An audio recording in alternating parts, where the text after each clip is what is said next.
From Dalton, Georgia, with my wife Sherry Ann, and we are here at the Milwaukee Civil War Roundtable tonight. I'm speaking on the Battle of Peachtree Creek, which was one of the battles in the Atlanta campaign, fought on July 20, 1864. I'm an attorney in Dalton, Georgia. Don't hold that against me, please. And I've written a couple of books. One is The Battle of Peachtree Creek, and the other that Sherry is holding is a prequel to that book called To the Gates of Atlanta, covering the period between Kennesaw Mountain and Atlanta. They are both available. If anybody's interested, they're $35 a piece. If you would like an autographed copy, you can contact my office in Dalton, Georgia. I have a regular law practice there.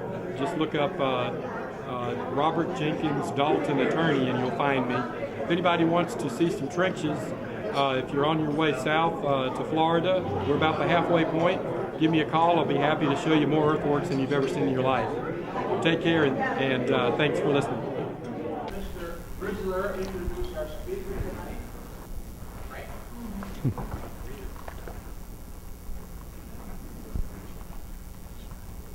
I don't have time to. Look at the screen. Robert D. Bob Jenkins Sr. will speak tonight on the Battle of Peachtree Creek. This was, as he said, the first man in Atlanta's fault. Bob is a lawyer. We're not going to hold that against him. Thank you. Casualty's been to school. He doesn't have the history degree, master's, PhD, but he knows how to study. So he's been doing that for 20 plus years. He practices this job as well as doing Civil War research based out of Dalton, Georgia. He became interested in the Civil War when a fourth grade teacher assigned him an essay, and he did it. In fact, he did so many they said you can't do any Civil War essays anymore. So, this is back in the fourth grade. Concentrates on the Western Theater, particularly Georgia, probably particularly Atlanta, the North of the Atlanta campaign. He's written 2 books, which he has for sale, and he's led tours and whatnot and everything around, and he's a very, very interesting young man. So, Bob. Thank you, Frank. Thank you. Well, thank you all for letting me come and speak to you tonight. I want to, first of all, tell you that I've been privileged to speak to a lot of roundtables and historical societies and groups all across the Southeast, at least. And this is the first time that speaking required air travel. So, I feel like Sherry and I have landed at Civil War Roundtable Mecca with this beautiful facility, as well as tomorrow night in Chicago, and thank Randy for driving us up here. We decided to make a week of it, so we've been in Chicago the last 5 nights and had a chance to take in a lot of sights. Sherry, I'll confess, while I'm the southern boy here, she's my Midwestern counterpart from Cicero, Indiana, not Illinois, outside of Indianapolis, and she and I have a common thread that maybe we'll touch on tonight. But I want to thank you all for being such gracious hosts. What a beautiful place to be at, and maybe we'll talk about what Lieutenant Mitchell did from the 26th Wisconsin tonight a little bit, huh? I want to start out what I always start out with roundtable groups and ask, is there anybody in this room under the age of 50? Anybody? I see 2 over here. One of you already got a map and the other one's going to get a map. And we have another young gentleman over here. All right.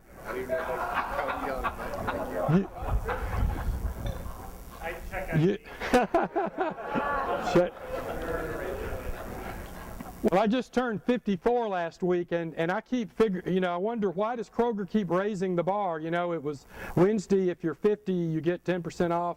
Now it's if you're 55, it's always a little farther than me, the Social Security age gets older too, so I don't know when I'll get my day, but anyway, guys, you are the future And I would encourage you, and I would encourage us to invite your sons and your grandsons and your granddaughters and get them here.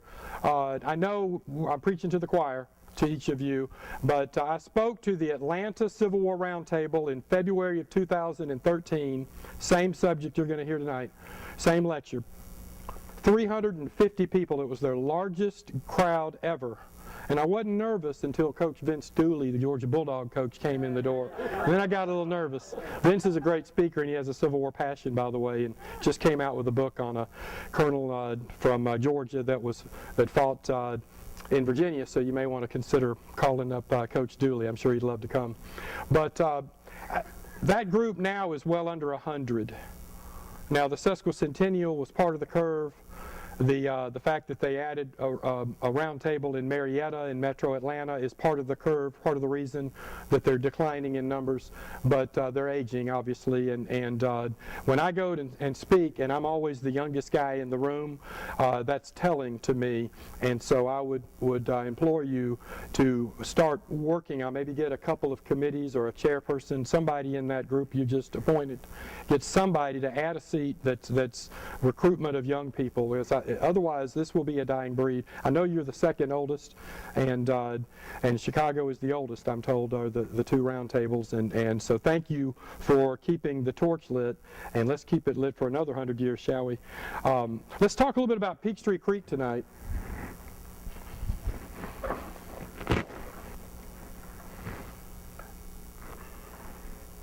This is a letter that was written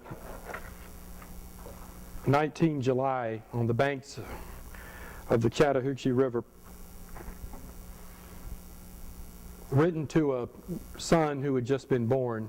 Dear son, for the first time I now write you a letter. Under some circumstances I would call it silly and uncalled for to address one so young as yourself by letter, but under such circumstances which I write, I am convinced that it will do no harm, but hope you may derive pleasure and benefit therefrom.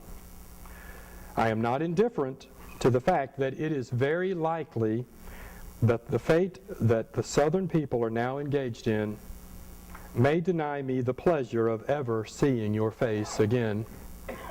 In such an event, you will lose the advice and experience of a father. You will be reared by a widowed mother, whom, my dear boy, I know you will duly obey, confide in, reverence, and appreciate. History will explain why I am absent from your mother and your sister and yourself today. Should I fall fighting for what history will tell you, my boy, avenge the blood of your father. But now let us look at the other side of the picture. Let us hope soon to gain Southern independence, and I will be home with you, Mother and Nettie. What a happy time. Grow fast. Next time I come home, hope it will not be long. I want to hear you say, Father. Now, Bailey, be a good boy. Always be kind to your mother and sister. Follow the advice of your mother. May God protect you. May you and make you a pious, wise, useful, and honorable man is the prayer of your father, Captain Bailey Montgomery Talbot, Company H, 57th Alabama, Pike County, Alabama.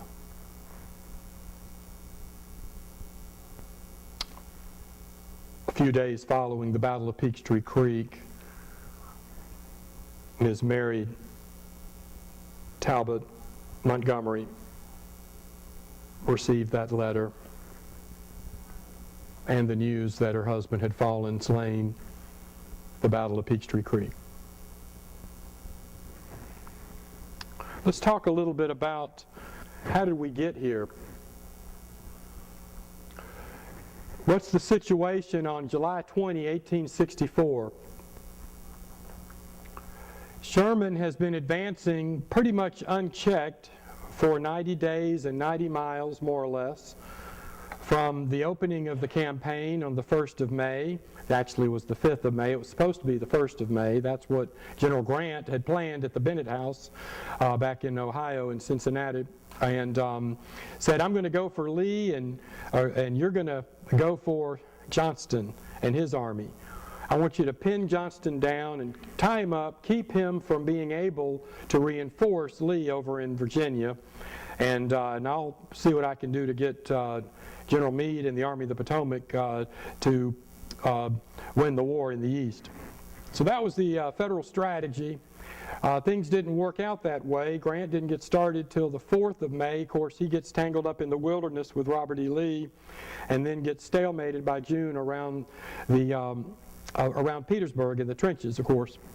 And so all eyes turn west. In the north, the northern papers are writing about how badly the thing is happening, and they're seeing long rolls of casualties, right? And everybody is seeing all of the tens of thousands of dead and missing and captured, particularly in the Eastern Theater. So Sherman all of a sudden has a new, he's been elevated to the first string, so to speak. And his campaign in Georgia is now going to become the front page and not the back page news, and is going to become the real pivotal role in 1864. So, to quote a famous Southerner, Aunt Pity Pat, Yankees in Georgia, how did they ever get in? Why, you see, in Atlanta, they had pretty much been insulated from the war for 3 years. All that fighting has been going on up there in Virginia, as you see, or up in Tennessee, or over there on the Mississippi River. Surely they'll never get down all the way down here to Georgia. They can't handle the heat. There's no way they could come down all the way. Our boys will take care of them. Well, there was that level of that false optimism in Atlanta. Well, they were rudely awakened by the summer of 1864. First, it starts off by some naked Yankees crossing a river. These are Colonel Brownlow's men who cross over at Roswell Factory. Anybody that tells you they're from Roswell, Georgia, tell them, no, you ain't. You're from Roswell Factory. Roswell Factory was a factory mill of 3 or 4 mills that were located on the banks of the Chattahoochee River. And Sherman decided, as he had decided throughout the campaign, to make a show of force in one direction, in other words, feint to the right, and then do a Green Bay Packer sweep, how am I doing, to the left. And he pulled a Green Bay Packer sweep to the left to cross over a couple of his cavalry brigades, including the Brownlow's men. Now, Brownlow's guys in the hot July sun decided to take off their wool coats, and so they crossed over Peachtree Creek in their BVDs and their repeating rifles, which were self-encased rifles, and were able to cross without getting their powder wet, so to speak. Many of the Confederate cavalry on the other side, there were a few over there from Georgia unit under General Iverson, were so impressed with these rifles, they'd never seen anything like it, that some of these Yankees would cross the creek and bob down in the water behind a boulder, behind a rock, cock, reload, and fire, and keep firing, and they just had never seen anything like it. And so some of them surrendered just so they could get their hands on those Henry 16-shot repeating rifles, see what they look like. Well, that opened up the Chattahoochee River, and it opened up the ability for General Sherman to then get his force across the river. This is Howard's 4th Corps of the Army of the Cumberland. By the way, I feel like I'm at home here. I want to tell you something. My work on Peachtree Creek started because there's a lot of misinformation and a lot of lacking information, and even today, believe it or not, the Civil War is the second most written about subject other than religion. Do you know that?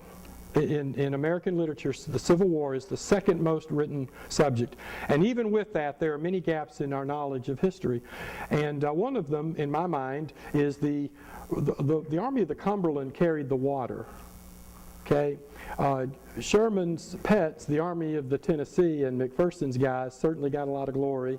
They're the heroes of Shiloh and the guys that did the trick at Vicksburg and got the credit for uncracking Chattanooga. But we know better, don't we? On Wisconsin, don't we know better? Okay, just making sure. I just want to keep everybody awake here.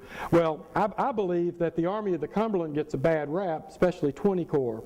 Those guys were the guys that had to do all the heavy lifting. They're the guys that had to do all the grunt work and were the ones that were tallying up the casualties while Sherman was sending his pals, the Army of the Tennessee and McPherson, around to the back door.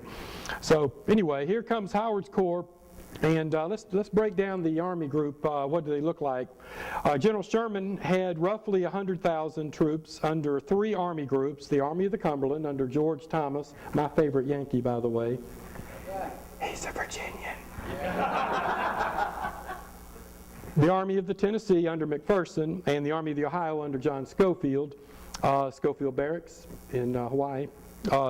In the Confederate forces, we have at that time, we still have 2 armies. The Army of Tennessee, not the Tennessee. The Federals like to call them after rivers, of course, and Southerners liked them after states. Army of Mississippi under A.P. Stewart had been under the command of General Polk. General Polk caught a 12-pound solid shot under Peter Simonson's 5th Indiana Battery on the 14th of June at Pine Mountain. And so now he's just been replaced by General Alexander Peter Stewart. So we'll look at the protagonist here. We have General Sherman. By the way, when I was growing up in our genteel speech in the South, I give a lot of asides. It's not appropriate to use profanity ever, but this was an exception.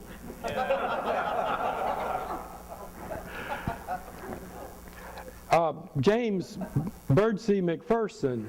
Anybody ever heard that pronunciation? I grew up thinking his name was Birdseye McPherson, but I'm told that his descendants in Ohio say it's Birdseye, not Birdseye, and there is no fear in McPherson. So that's his nickname, or what I'm told by his family. George H. Thomas, the Rock of Chickamauga, is commanding the largest group, the Army of the Cumberland. They're the guys that fought well for a day and a half and then lost at Chickamauga, and they're getting a bad reputation for that. And then there's Schofield.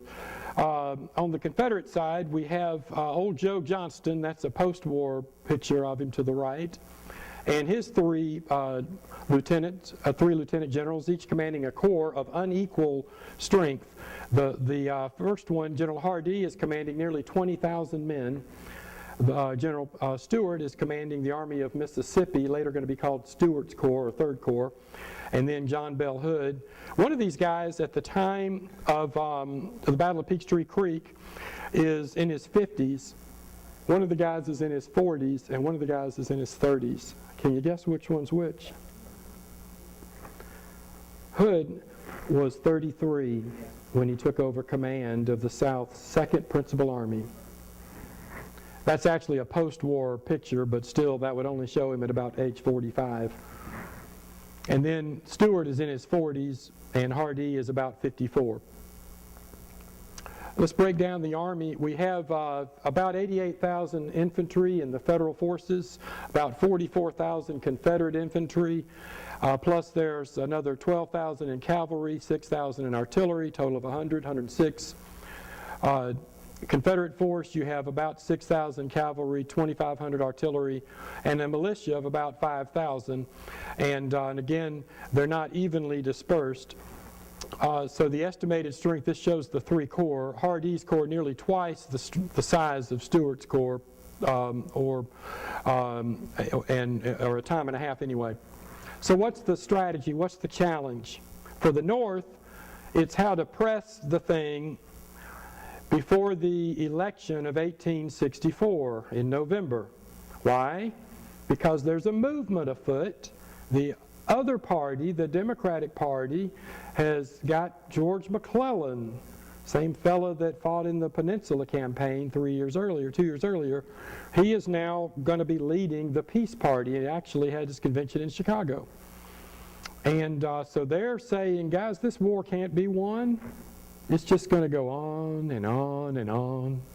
It's just going to drag on and on and on. And it just can't be won. And so Sherman's got some pressure. For the South, it's how to stop Sherman from taking Atlanta. Well, there's two schools of thought. If you're the smaller guy, if you're David, in this case in the South, and you're facing Goliath, and you're outnumbered 3-2 or 2-1, whatever numbers you wish to choose, you're outnumbered greatly. What's the better way to fight? Do you punch him in the nose early? That's the Lee Jackson school. That's what Lee was getting all the accolades for, and why all the marble statues across every town in the South, because he punched the other guy in the nose early in the war, right? But he was bleeding his army as he did it. Or do you win by not losing? It's okay to give up cities. It's okay to give up locations, but don't lose your army. Keep it intact. Keep it in the field. Who did that in history to success? Washington. Give up New York, give up Boston, give up Philadelphia, freeze through Valley Forge, but keep an army, at least some skeleton of an army, so you keep the spirit alive. That was Johnston's Fabian policy, nicknamed for Tyrannus Fabius, the Roman emperor who had to beat back Hannibal and the elephants and the 300,000 from North Africa with only about 35,000. As he fell back toward Rome, he picked up his forces, gained to nearly 85,000, and over the course of several winters, harsh winters in the Alps, the elephants froze and died, and many of the invaders died, and he was able to eventually come back out and win. Somebody else did it to success, a guy named Muhammad Ali. Ali would float like a butterfly and sting like a bee. He would always beat Frazier and Foreman. They were bigger, they were heavier, but Ali would outlast him till they got tired of it, and then he would punch him lights out in the 12th round. That was Ali's strategy as well. This is painful for us as Americans, but Vietnam is an example of how that Fabian policy worked for our adversary there in Vietnam. That was Johnston's plan. Unfortunately, his president, President Davis, followed the Lee Jackson school, and he wanted action. The other problem was between Johnston and Davis, they couldn't get along. They were classmates at West Point. There's a fable about them arguing over a girl. That's probably mythology, but it's a good story that they fought over a girl. The fact of the matter is they didn't trust one another. Johnston was shut-mouthed and tight-lipped and would not tell his plans, and Davis couldn't trust him, and Johnston couldn't trust Davis, because if he sent him an email, by the way, you know they have email back then?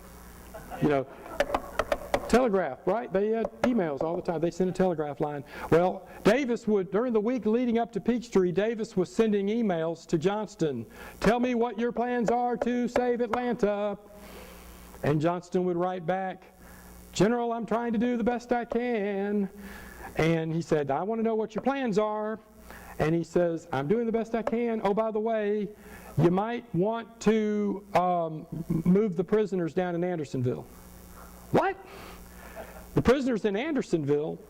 That's 200 miles further to the south. Why is Johnston really thinking about giving up Atlanta and maybe all of Georgia? What in the world is that?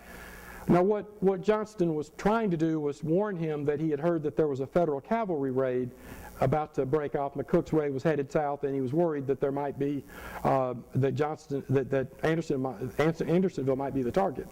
Well, but when you're up in Richmond and you're getting an email like that overnight, and then the next day you find out from somebody else, not your general, that Sherman has crossed over the Chattahoochee River, what are you thinking?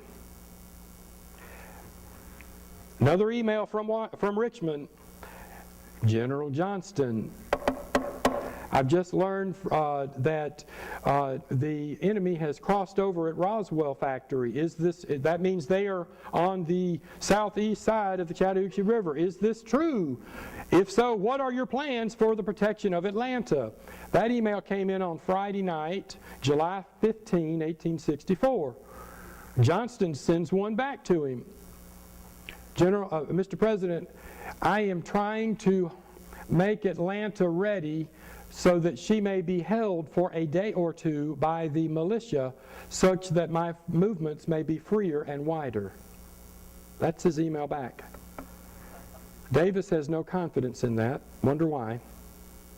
Now, Johnston was planning a battle. He was planning to counterstrike. He reasoned that when Sherman crossed over the Chattahoochee River and when Sherman reached out with his army of the Tennessee, McPherson's pets, that they would be going all the way out to the east, which they did, out to the Georgia Railroad, which was the road to Augusta, to clip it over at a place called Gibraltar. We know that today as Stone Mountain.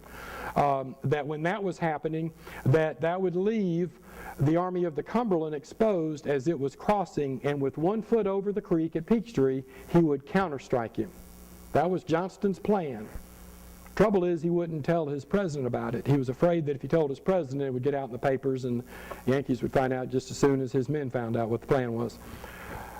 By the way, that happened in the 7 Days campaign. That's one of the reasons why Johnston didn't trust Davis. Okay, so what are they going to do? Well, Davis counsels with Robert E. Lee, pretty good person to counsel with, right? And he asks him, what do you think of Hood? He says, Johnston has failed. I've got to replace him. What do you think of Hood? Well, Lee doesn't think it's a very good idea. He thinks that General Hood's a great division commander and a great warrior, but to command the whole thing, this boy, young man, who had lost the use of his arm at Gettysburg, July 2nd, okay, has a dangling arm, and he has lost a leg 3 months later in September of 1863 at Chickamauga. Now he's just recovered well enough, and he's being strapped to a horse at 33 years old to be placed in command of the entire force. I'm going to move ahead and show you a couple of slides. This is the federal position over the banks of, that's Peachtree Creek, and that's the Chattahoochee River, and then we have Nancy Creek and Moore's Mill. This is a sketch that General Thomas drew on the evening of July 19 of the situation, the location of his forces. Davis's division, Baird's division, those are the 14th Corps, and Johnston's division, all three of those are the 14th Corps.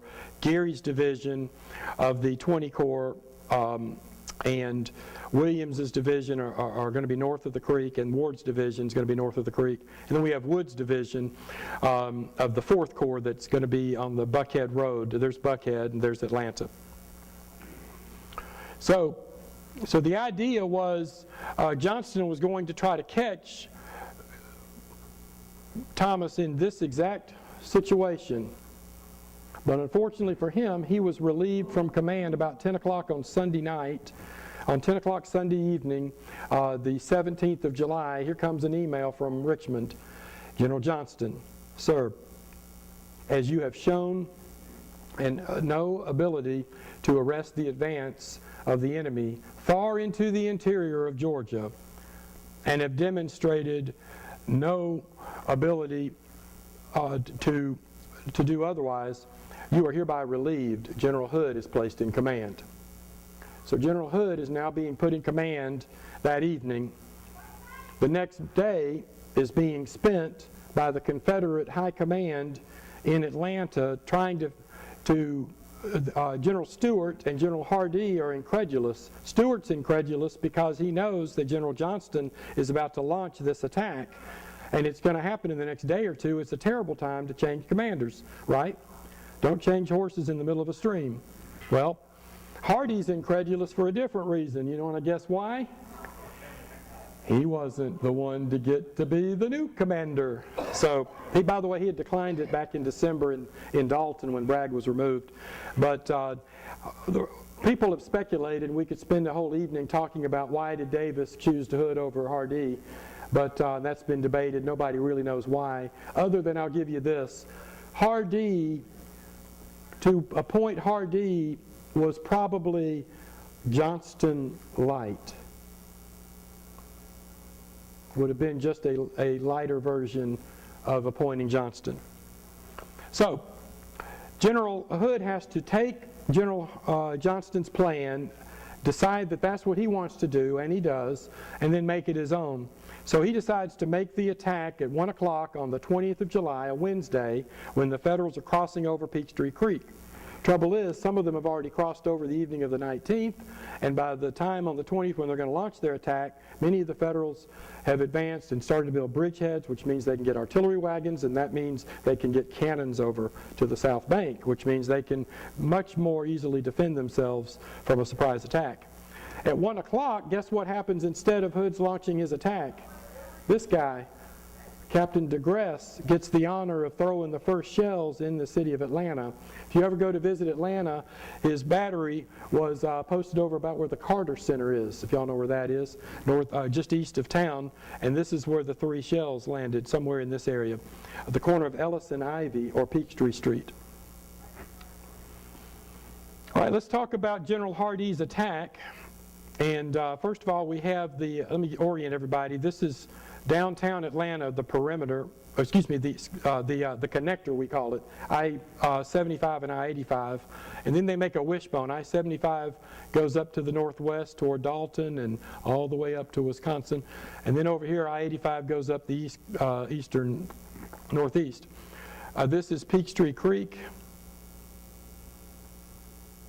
And the Chattahoochee River's back over here. So the Confederate plan is to sweep them from right to left in this direction back into the V between the Chattahoochee River and Peachtree Creek. And so Hardee, who has the largest corps with 18,000 to 20,000 men, is given the task of being the hammer. And then General Stewart's guys are given the task of being the anvil. They're going to be here on, to the left, and they're going to join in once Hardee gets his attack started. Well, Hood makes gives his orders, and I want you, how many guys or gals, ladies have served in the military before? Thank you all for your service. One of the things that I was taught, and that anybody that's ever served in the military has explained, when you are given an order, you are to do no more and no less than that order. So if you are given the order to take that hill, what are you going to try to do? Take that hill. And if the enemy is running from the other side of that hill, do you keep chasing after him? Yes or no? Why not? You are being given an order to just take that hill. Well, Hood's orders, listen to this, guys. I should say y'all. Gentlemen, your orders are to take the enemy. If the enemy are found to be in works, to fix bayonets and take the enemy from that position. Why? Because they can't have been there long. They've just crossed over the creek. They haven't had time to entrench. So take the enemy. If they're there, press it. And then he says, and press any advantage. In other words, don't stop when you take the hill. Keep on a-going. All the way back across the Peachtree Creek and all the way across and push them, press any advantage. This is to be a Chancellorsville-like route. That's a painful word, isn't it? A Chancellorsville-like route. But guess what? Some of those same goats from Chancellorsville are heroes here. And I had a conversation with somebody earlier about a Wisconsin troop that gets a bad rep there. The 26th Wisconsin, I believe, gets a bad rep at Chancellorsville. Well, they're going to fully carry their water here. So, what does this attack look like? Hardee's men, nearly 18 to 20,000 men. He has 4 divisions at his disposal. He has Bates' division of 3 brigades, including Lewis's famous Kentucky Orphans. And they're going to go all the way, they're told to go all the way to the east, about a mile and a half by Hardee to connect with the rest of the Confederate line, which is all the way over in the northeast corner of today's Piedmont Park. By the way, there's a little line of earthworks up there at the north end of Piedmont Park. And I'll give everybody just a little commercial here.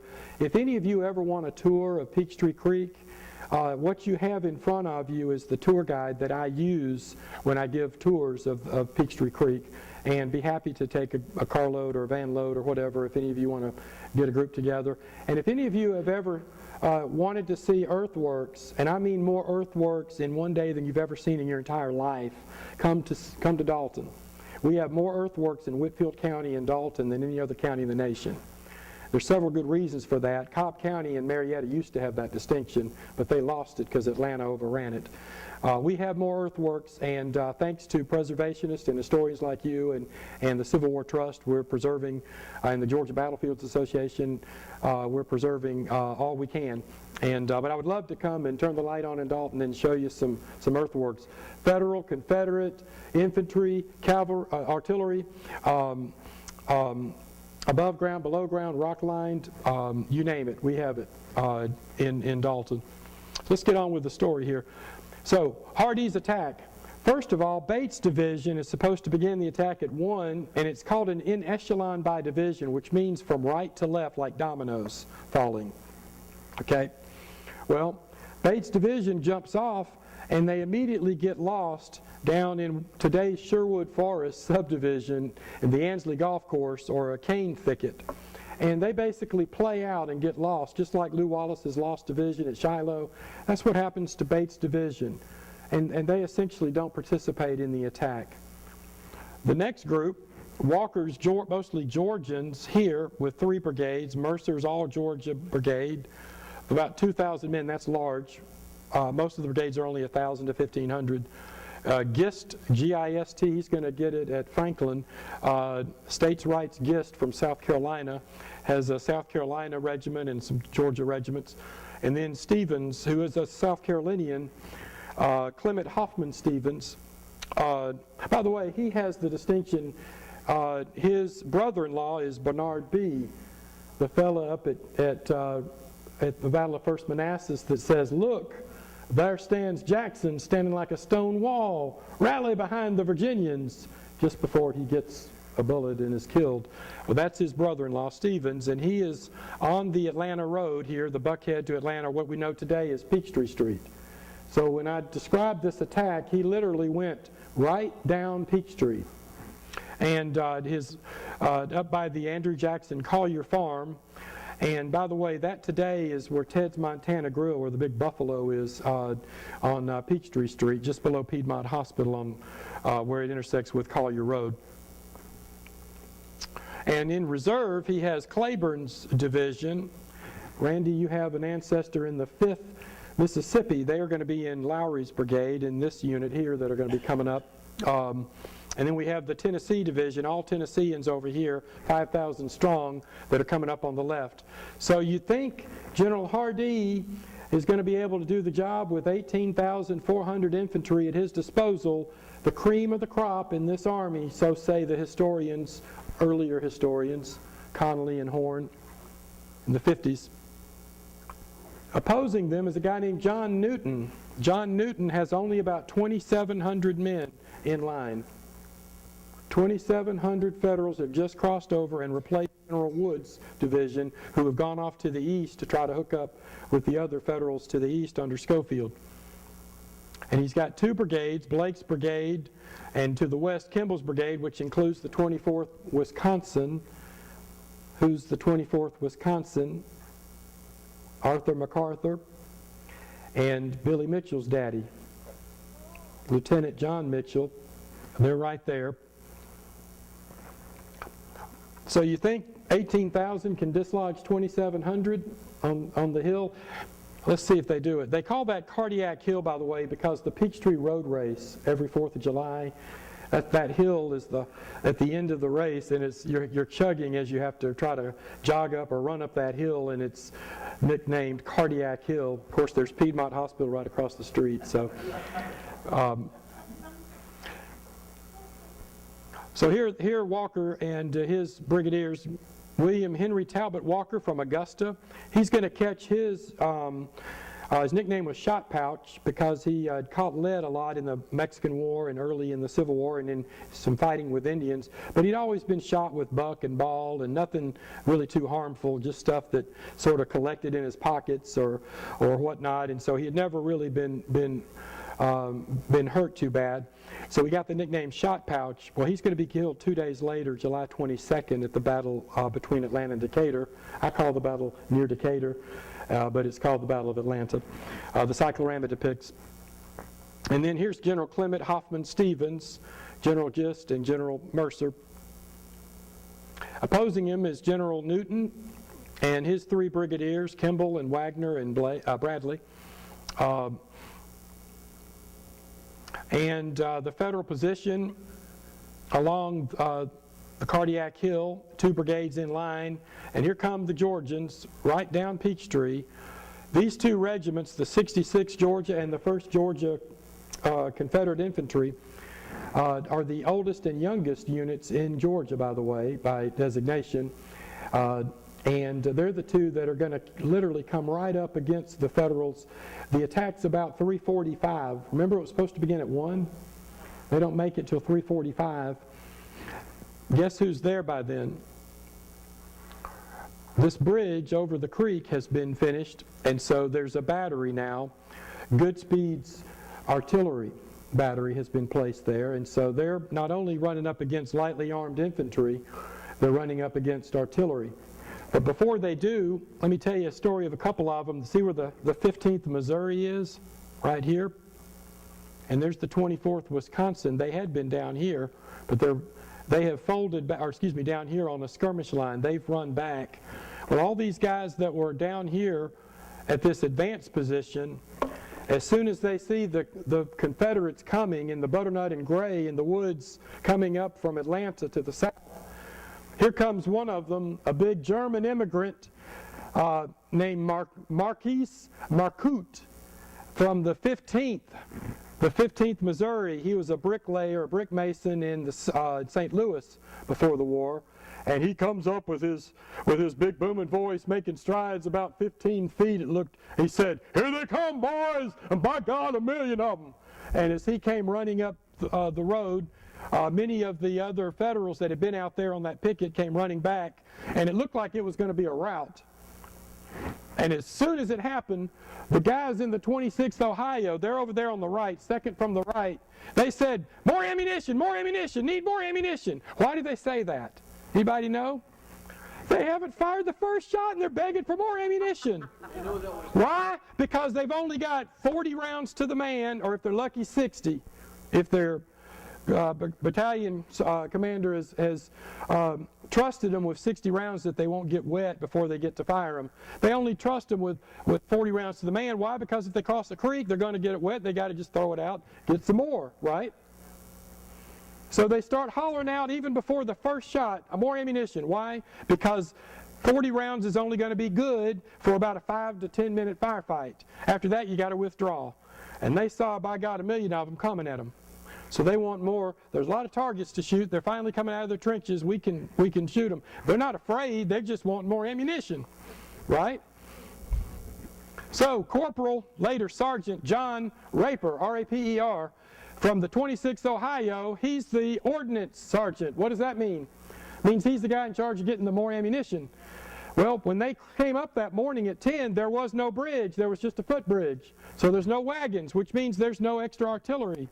And it means that there are no cannons, right? So he goes running back up the road, looking to cross the footbridge to try to grab as much ammo as he can to bring it back to his guys before the shooting starts. What to his wandering eyes did appear when he gets up there?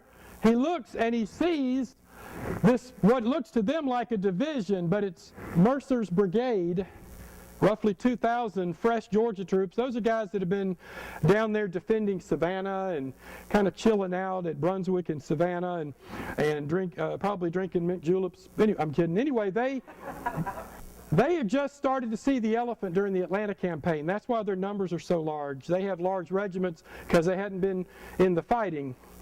You know what seeing the elephant means, right? That means the first time you see battle or taste battle. Well, a lot of them saw the elephant first time in Dalton or Resaca or Kennesaw or Peachtree Creek.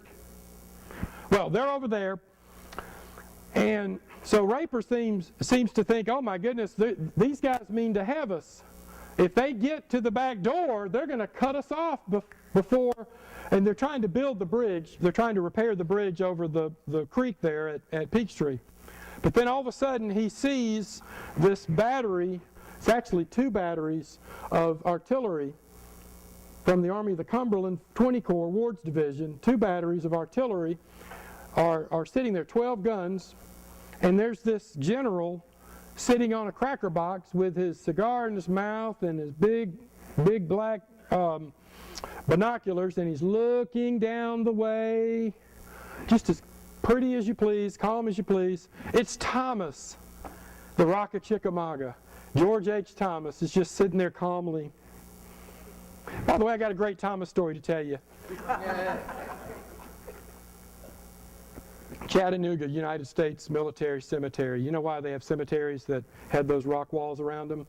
It was because they were afraid that Southerners would desecrate the graves of the fallen from the northern units.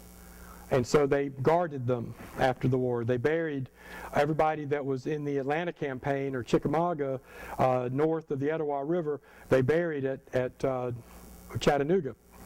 Andrews Raiders are buried there, by the way. South of the Etowah River and the ones around Atlanta, they buried over at the Marietta National Cemetery.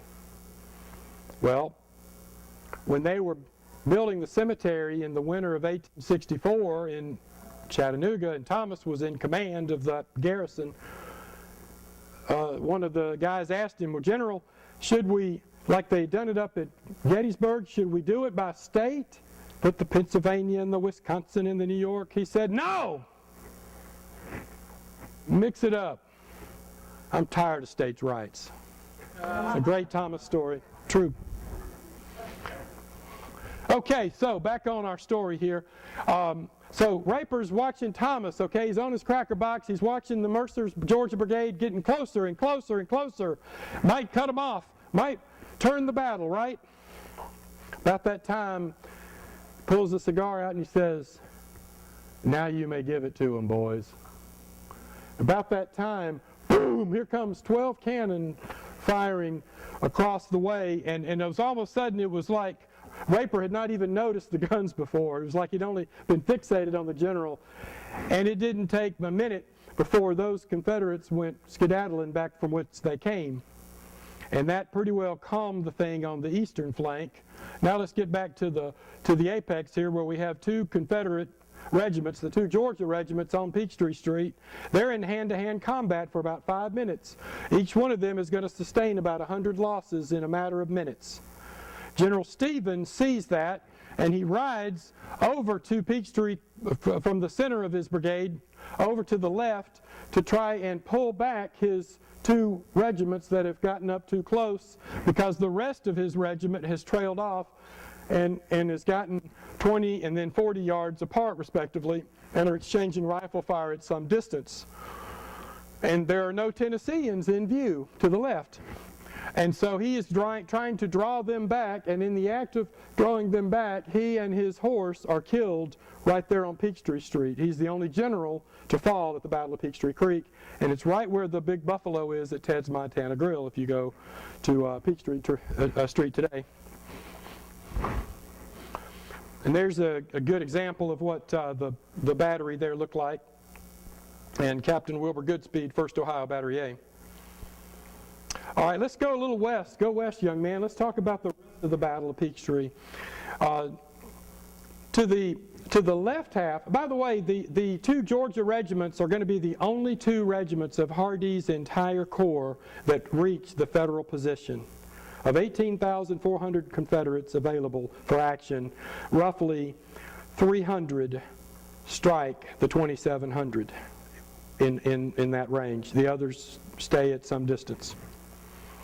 Okay, to the west, General Loring, I could spend all night talking to you about him. He's quite a character. He was shipped out west because he couldn't get along with Lee and Jackson. during the Shenandoah campaigns early in the war. His nickname was Old Blizzards, or Ringlets, because his hair had ringlet longer. This is a later war, a later picture of him in life. And he has three brigades, General Winfield Scott Featherston, who was a lawyer from Mississippi, from Holly Springs. Featherston's brigade are the same guys. He had commanded the Mississippians in the east under Lee that were later going to be commanded by General Barksdale. He's Barksdale's predecessor in the east.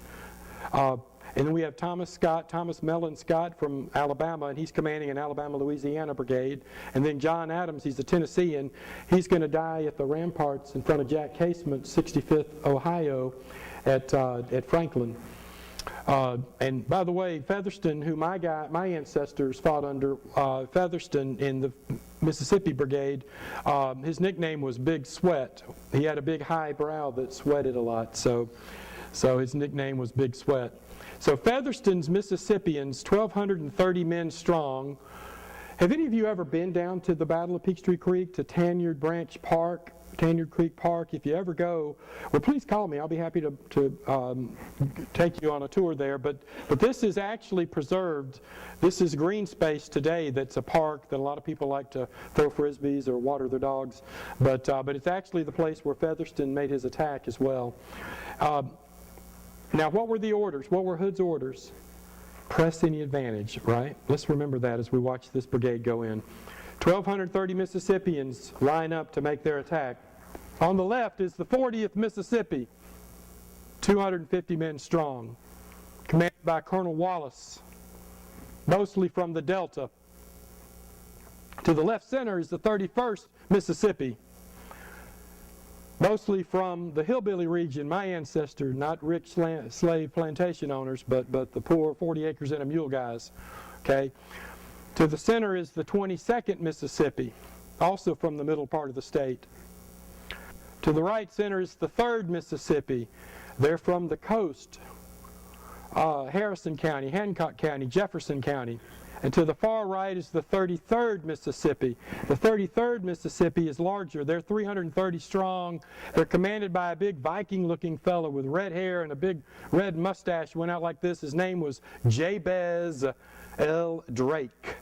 Big Viking fellow. All right, he's over on the far right, anchoring the right. Not to be confused with the 31st Mississippi, 33rd Mississippi, 31st Mississippi. 31st Mississippi is commanded by Colonel James, not Jabez, Drain, D-R-A-N-E. Drain and Drake. How confusing, huh? All right, well, these guys, they come up the hill, and guess who's out there on skirmish line? The 22nd Wisconsin, Colonel Bloodgood. 22nd Wisconsin, about 300 men strong, are up there on a skirmish line. They're up on the Collier Road. With them are 4 companies of their friends, the 136th New York, the white felt hats. They're the guys from the Finger Lakes region of New York, upstate. And they're over guarding by the Collier Mill. So you've got about 300 to 400, maybe 360 to 400 men up there on a skirmish line. And what to their wandering eyes did appear but a band of rebels come crashing near. Well, how did they find out they're on their way? Well, there was blackberry picking season in Georgia, okay, in the 3rd week of July, 1864, and a fellow named Private Henry Christ. Everybody heard of him? From McBride's 33rd Indiana Regiment, which is back here. The Ward's division had crossed over Peachtree Creek, which is today's Bobby Jones Golf Course, by the way. And it was a cornfield back then. But they had crossed over the creek, and their General Ward, William Ward, not high on him, I'll tell you why if you want to know, but he's their commander, and he orders his men to stack arms and break out for camps that afternoon. Don't worry about entrenching up there on the ridge top. Let's just stay down here in the low flats by the creek in the peach, and let's just stack. It's already 1, 2, 3 o'clock in the evening, there's not going to be anything to worry about today. Just send a regiment out there. 22nd Wisconsin will do. If you need a little more, just a couple of 4 companies out of that unit. That'll be okay. And the rest of the 5,000 men stack arms, make coffee, pick blackberries, wash clothes, bathe in the creek, whatever you want to do, have a good time. Well, Private Christ, he comes on down this way to go to this other branch called the Tanyard branch, where the blackberry picking is not so, the competition is not so great, because everybody else about picked out those blackberries along the banks of Peachtree, right? Well, he goes down there and he looks up and he sees, oh my word, look at all of those Mississippians coming at me. He doesn't know they're Mississippians yet. They hadn't said y'all in the Mississippi way yet. But anyway, he knows they're not Yankees, and so he goes running back. And he goes running back and talks to his commander, General James Coburn. General Coburn. Coburn is from the 19th Michigan. That's the regiment he raised, and he's got the center of the 3 brigades, and says, they're coming, I just seen them. And he says, all right, mount up. And so he starts getting his regiments in line, getting ready to go and meet that force that's about to take their position, right? And to his left, here rides up Benjamin Harrison rides up over from the Collier Mill and says, what goes? He says, Rebs are forming for an attack. I'm going up after them. He said, I'll be coming with you. So he gets his units ready to go. Third one over here, James Wood. James Wood with his brigade. He's out of 136 New York, by the way. They mount up and start figuring out on their own the same idea. So you got 3 brigade commanders. All 3 of them have figured out they ain't in the right place. They should have been up on that high ground, right?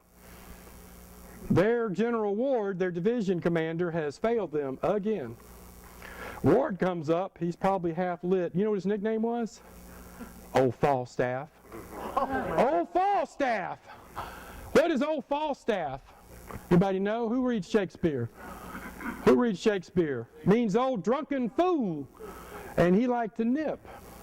In fact, he nipped so much he was relieved of command a few times by General Hooker, his commander.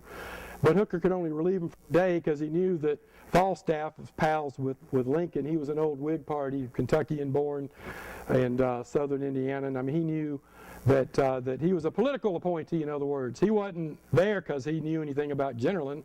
He knew something about friending with the president. So that's General William Ward, old Falstaff. He says, what you doing? Coburn turns to him and says, Rebs are about to attack us in front. We're going to go meet them. And he says, well, I have no orders for this. And they said, we're going anyway. Well, okay, so they go on. And later he's going to take credit, right? He's going to take credit. My men fought so bravely, it was a great day, you know. That's Falstaff. Notice what the Tennesseans are doing, or not doing. 5,000 of them just laying there. Why? Why haven't they made their attack? Why haven't they made their... They've seen the 2 Georgia regiments out in front of them get nailed, right? They've seen them get slaughtered. They don't think they got the courage for this day. That's a bold statement for me to make, isn't it? These are the heroes. These are guys that fought well at Shiloh and Murfreesboro and Chickamauga. They're not going to fight very well. In fact, they're not going to fight hardly at all at Peachtree. Here comes Featherston. Boom. What happens? Well, they take that hill. They take the hill because the 300 in the 22nd Wisconsin can't hold. They fire a couple of shots and they run back down toward Peachtree Creek. What are Hood's orders? Press any advantage. Keep going. So here come the 1,230 Mississippians chasing those Wisconsins, thinking, oh, we got them today. It's going to be a good one. We got them now. We're going to win the war. Unbeknownst to them, the rest of Ward's division is mounting up and about to counterattack them in a collapsing bag. Folks, this is one of the few times in American Civil War history where we're going to see a hand-to-hand struggle. Now, we see those in the movies, like it happens all the time. In reality, it only happens 15 or 20 times in all the war, where they literally are hand-to-hand. And in this case, it's somewhat by accident because you have two determined groups of people armed and running toward one another. The 1,230 think they've got the Yankees on the run. They haven't heard much firing to the east. They must have thought, well, Hardee's having an easy time of it. Whatever those guys have done, they've jumped it and they've been running the rabbits that way. Now it's our turn. We're running them too. So they think that they're part of this rolling up effect, right to left. Unbeknownst to them, they're about to get counterattacked by 3 times their number. And there's a false little, see this little false hill? That little hill right there prevents them, the Mississippians, from seeing the Federals, and it prevents the Federals from seeing the Mississippians. So they both meet about at the same spot right here as the Federals pour over that ravine and get to this point, and they're literally going to lock arms and fight hand to hand for 20 minutes. Now, it was so gruesome that 2 men, one from either side, ran right through the other, through the torso, such that the barrel stuck out of the torso of the other person, and they were in that transfixion of death, that statue, that double statue overnight. It was not till the next morning that they separated the bodies. Think about that. Reminded one veteran, remember now, these are Federals that fought at Gettysburg and Chancellorsville, some of them. Reminded one of them of the scene at Gettysburg. They said the field was strewn so thickly with the dead and dying that for a quarter mile it looked like nothing even worse than Gettysburg. Well, after 20 minutes, the Mississippians couldn't stand it any longer. They were outnumbered. They looked to their right. Where are the Tennesseans? They're not there. They're outnumbered. They're being hit on 3 sides. They have to fall back. So they fall back up, not all the way, but just to the top of the ridge. And they hold on. And for about 5 minutes, they're firing. The Federals follow closely, and for about 5 minutes, they're firing about 30 yards apart. Then the Federals make a dash again up to the ridge top, meaning to have that ridge back, the Collier Road. And so for another few minutes, they fight on either side of the road, and then it's hand to hand. And then it's Federals capturing Mississippian flags and losing it and capturing it and losing it and back and forth, another 5 or 15 of the adjutant. The adjutant was William Vandegraff. William Vandegraff's grandnephew is going to be the center of the Alabama football team that wins the Rose Bowl in the first national championship for a school in the South. Crimson Tide. Wonder why they call him Crimson.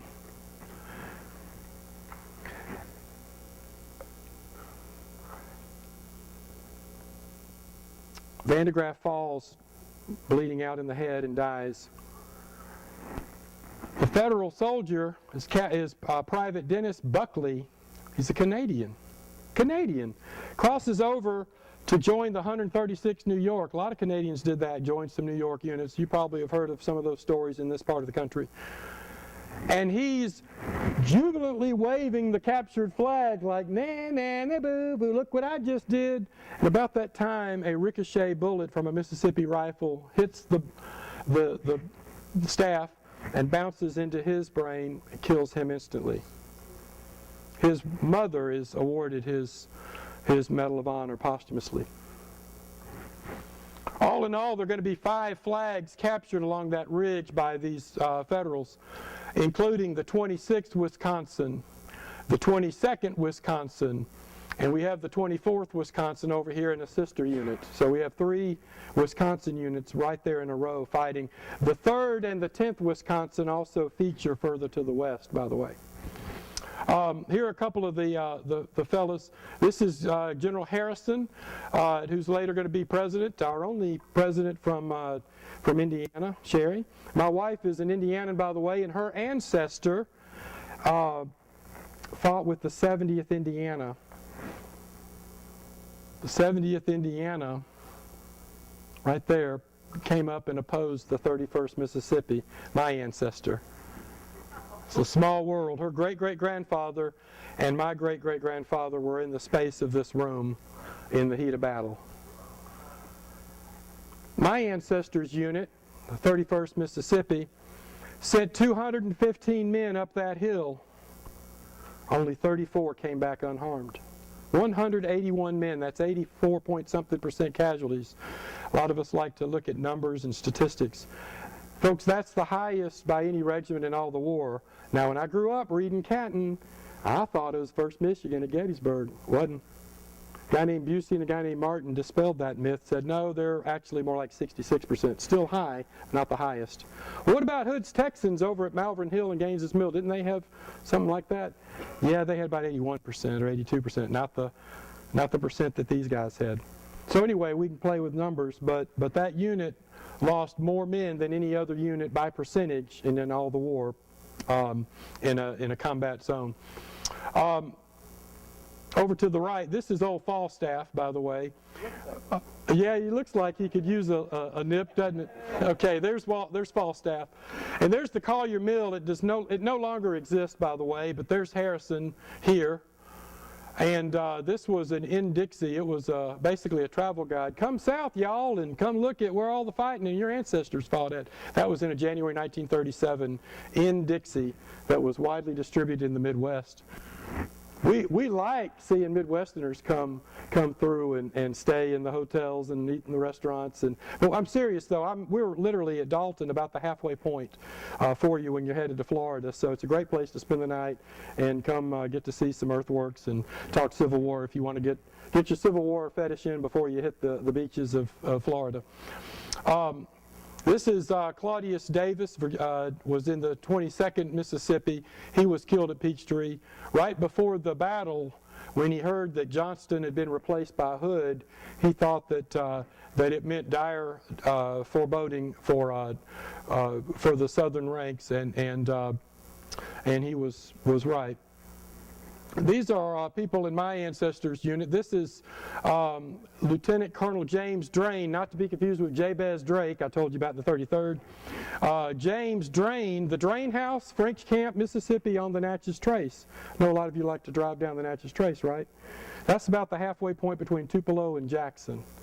The Drain House, if you ever stopped there. Well, he was wounded 7 times in 5 places.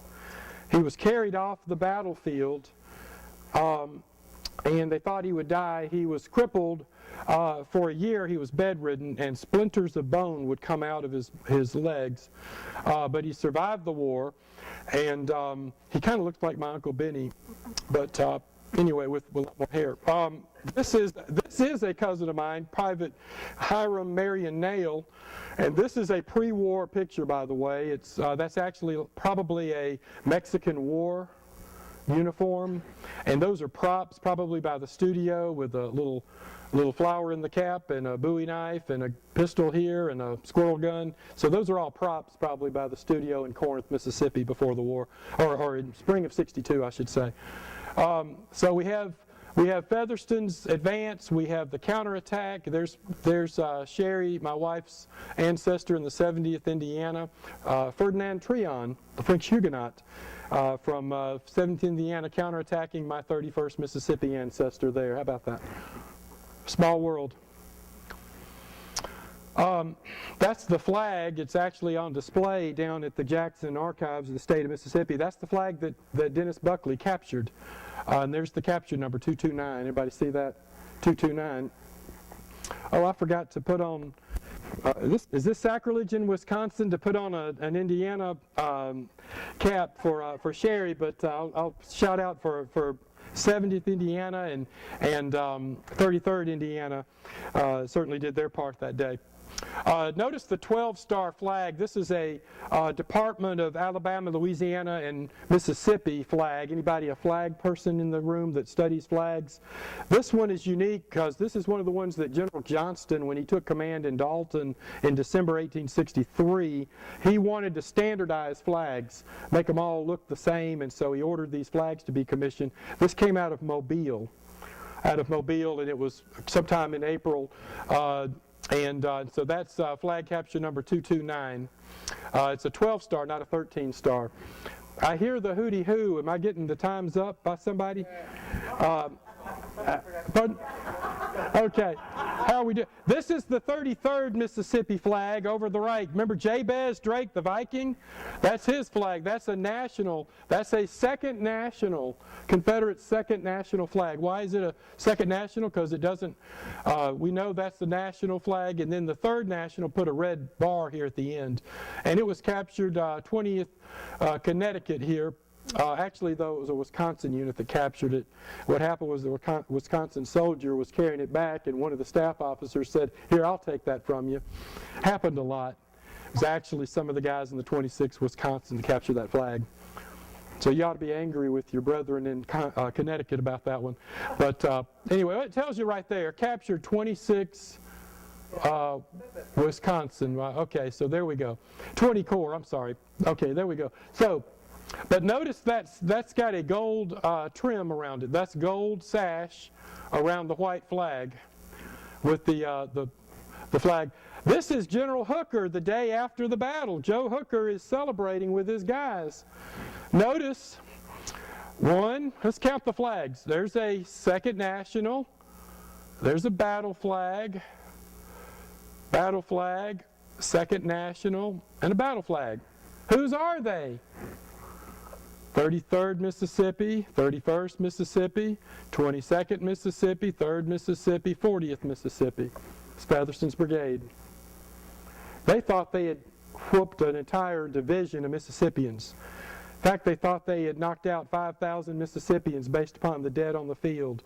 They did a ratio of 1 in 6, thinking that was normally 1 in 6 fatal casualties. If there's a man on the ground dead, that means that there are 5 buddies of his that are wounded back that way, right? That was what the ratio was. So that night, when Sherman is writing up his report, he's sending an email up to Washington. He says General Thomas was captured. General Thomas was attacked at Peachtree Creek. Estimate of rebel casualties are about 4,796 men.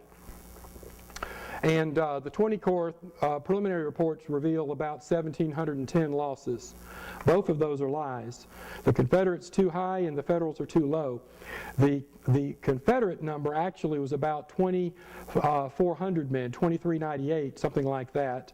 The Federal losses were about 2,200, a couple of hundred less. So 2,400 to 2,200. Why is it so close in number? Well, it was because, and how do I know that, by the way? 20 years of going through microfilm records and rolls to look at all the body counts. And in the book, The Battle of Peachtree Creek, there's 100 pages in the back with the roster of all known casualties. So I did a body count. No more estimates. I'm tired of estimates, aren't y'all? The microfilm records are out there and available. Let's study them and find out exactly how many were killed or wounded or captured from this county in Indiana or Wisconsin or Mississippi, and let's put them down and let's get it right. So that's where that's coming from. But they were nearly even numbers. But why does Sherman guess at that number? He's not trying to purposefully lie. He is estimating based upon the number of bodies on the ground. And he's multiplied that figure by 6. Now, in actuality, the field was so thick there with Mississippians in that area that they were actually 1 in 3 fatal casualties. 1 in 2.5 in a couple of units. So that's why. But there's Hooker celebrating. That's on the Collier Road after the battle. This is a picture of the Peachtree Creek. It was a Bernard photo. And what's fascinating about this picture is, for years, historians didn't know where that picture was taken. They knew it was the Battle of Peachtree Creek. It was captioned, but didn't know exactly where. Well, I'll tell you where it was taken. It was taken on the Collier Road, right in front of the 26th Wisconsin position. How do we know that? Because one of these was turned just enough, and there was a friend of mine at the Atlanta History Center, Gordon Jones, if you ever go down and visit, that's where the cyclorama is being moved to, by the way. And you can see it this spring and summer if you tour there.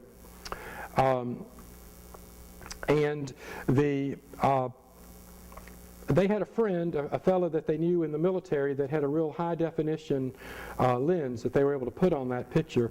Did you know that the photos back then are much more clear than they are today because of the glass type? It doesn't matter how much you blow it up, it's still going to show exactly the lettering. It's not going to get blurry like today. And that's something. I'm not an expert of photography, but I thought that was fascinating. Anyway, they lit in on that, and they were able to discover that it was this guy, one of your own, Captain John Seaman, 26 Wisconsin. That's the grave of Captain John Seaman. Now, they were later reinterred. This was after the battle. They buried all the Federal that's the headboard. That's the body. There's the footboard facing east toward that great getting up morning, toward Peachtree Street out to the right. Down here, you see that undulation right here? That's a mass grave where 45 Mississippians of the 33rd Mississippi on the right were buried. Right where they should be, right behind the 26th Wisconsin, buried in a circle with that Viking Jabez Drake buried in the center of it. Down to the left, there are more graves. But this is the cemetery, so to speak, the temporary cemetery of Wood's Brigade, of the 1st Brigade of Ward's 3rd Division of the 20 Corps. Down here is the mill pond. See that little triangle shape? That's the mill pond. Collier's Mill is hiding behind those trees. And see the white back here? That's the cornfield.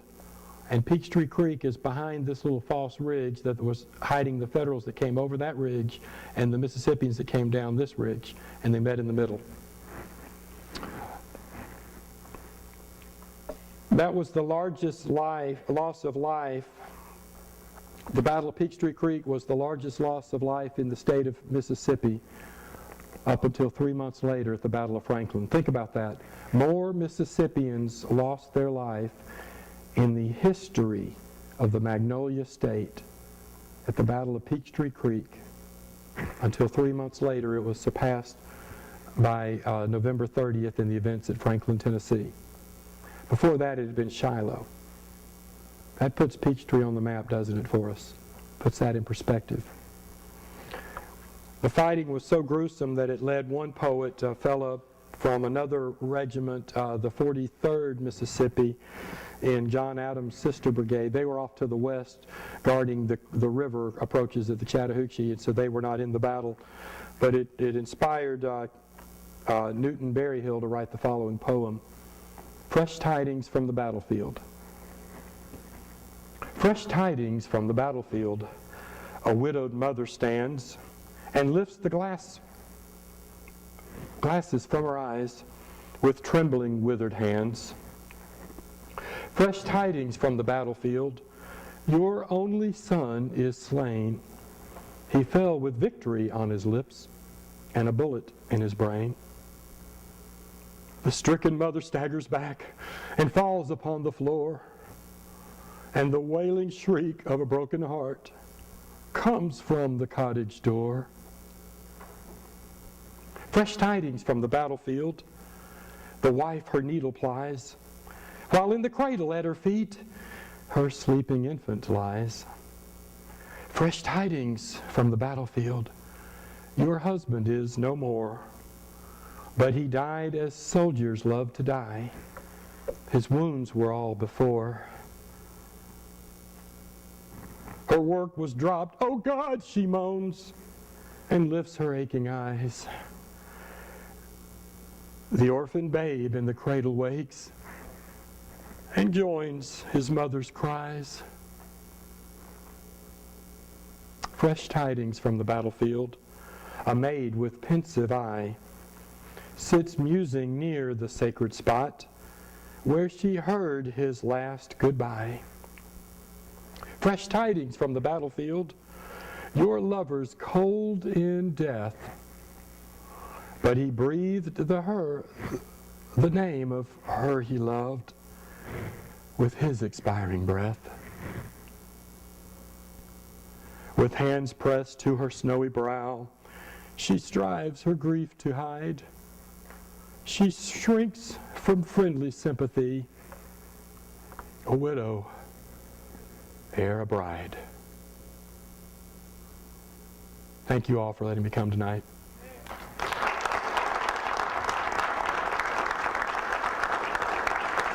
Thank you. Does anyone have any questions? Anybody have any? Yes, sir. Can you give a perspective of why the killed to the casualty ratio is so high? Yes.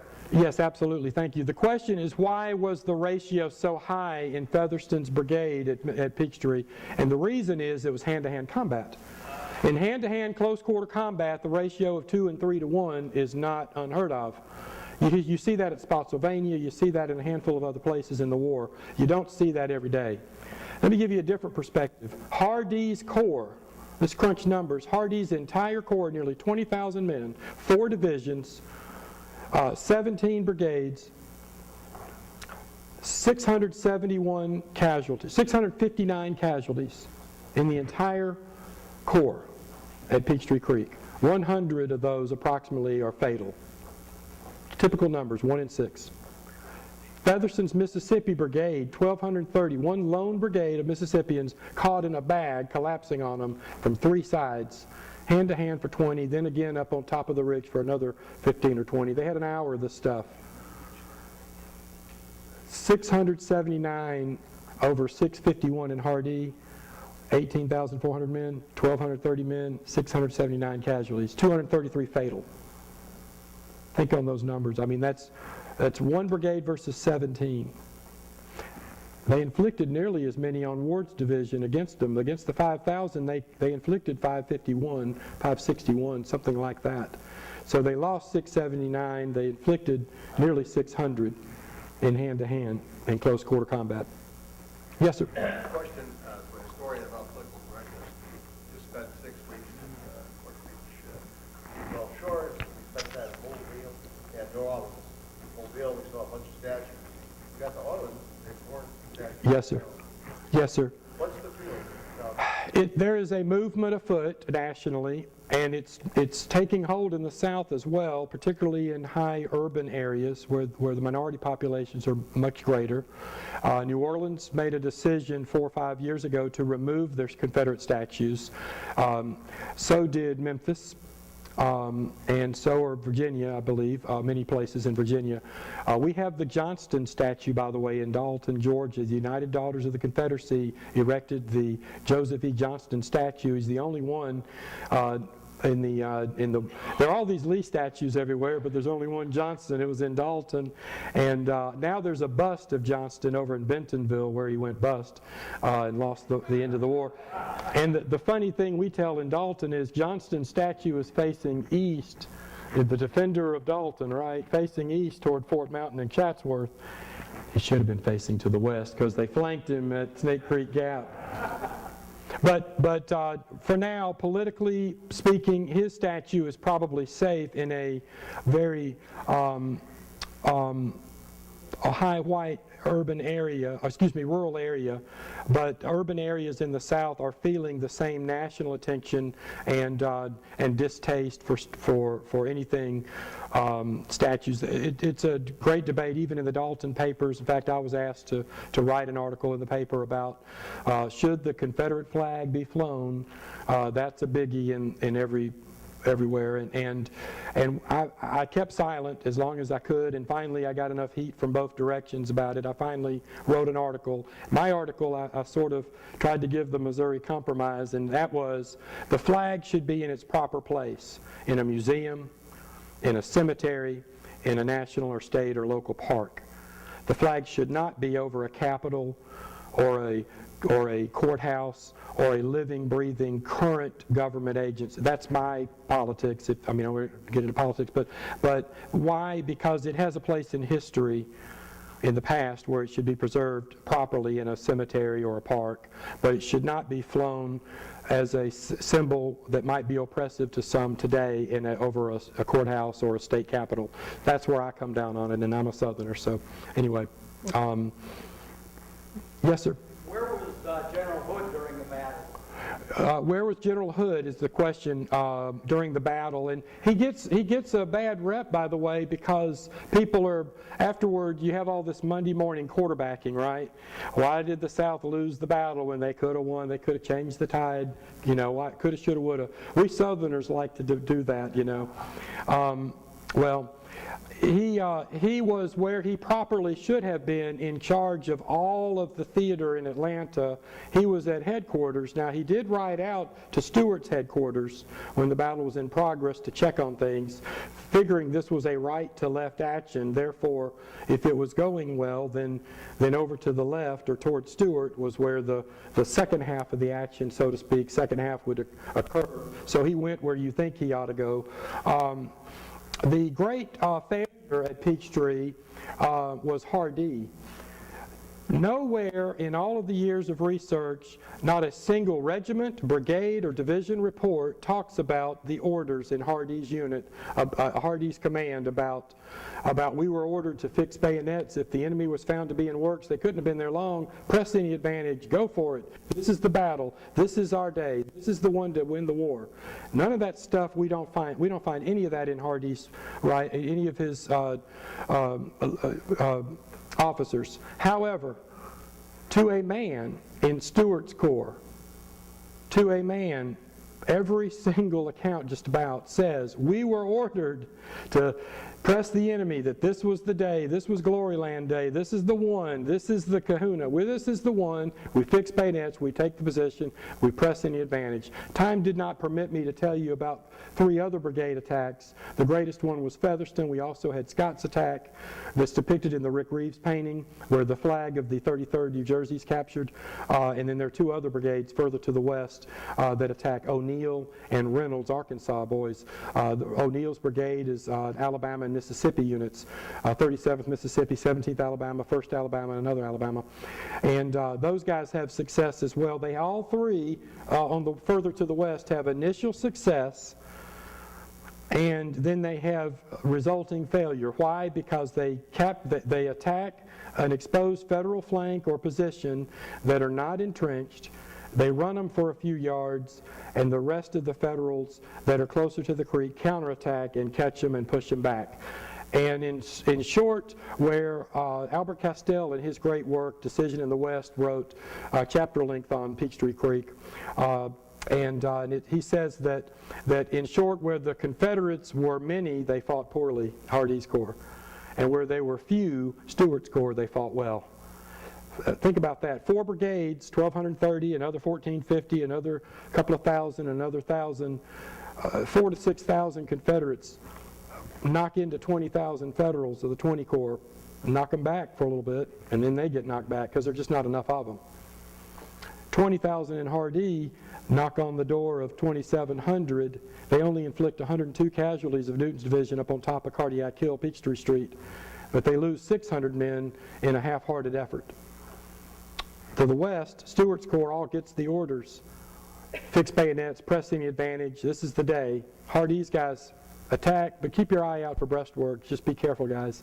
Be careful out there. Could be dangerous. Why is that? Hardee, remember, is sulking. 3 days ago, he didn't get the command. Hood got it. That's good speculation, isn't it? Maybe Hardee's worried that Hood's crazy. He's going to launch these attacks. Maybe I better watch out for the home. You know, so there's a lot of speculation as to why Hardee's men did not perform. Those are the heroes that at places like Chickamauga and fought well at Shiloh and Murfreesboro. So that was some cream of the crop troops. I would argue that some of those guys were kind of on the back side of the curve. Their effectiveness was on the back side. Because they had fought so well without good results at Murfreesboro and other places, they had kind of played out a little bit. That's my opinion. Any other questions? Or we're about out of time, I think. We're getting there, but Bob? Oh.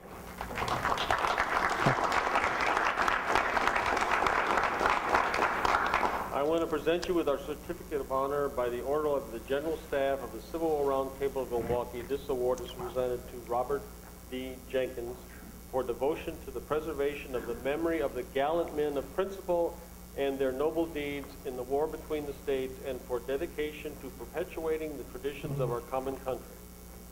Thank you. Sir. Thank you, Frank. Thank you. Thank you all very, very much. I can't leave without telling you this. My son graduated from Macaulay High School for Boys, the Macaulay School for Boys, located at the foot of Missionary Ridge in Chattanooga. And their fight song goes something like this. On Macaulay, on Macaulay. I'll let you finish that. Wonder where it came from. Literally at the feet of where Arthur MacArthur said, on Wisconsin, on Wisconsin. Thank you all so much. One more. Oh, Not done. oh. We're not done. As many of you know, the Milwaukee Civil War Roundtable, through the good graces of a couple of sons of veterans of the Iron Brigade, is the custodian of the Iron Brigade Association. It is my pleasure to present lapel pins signifying membership in the Iron Brigade Association to Bob Jenkins.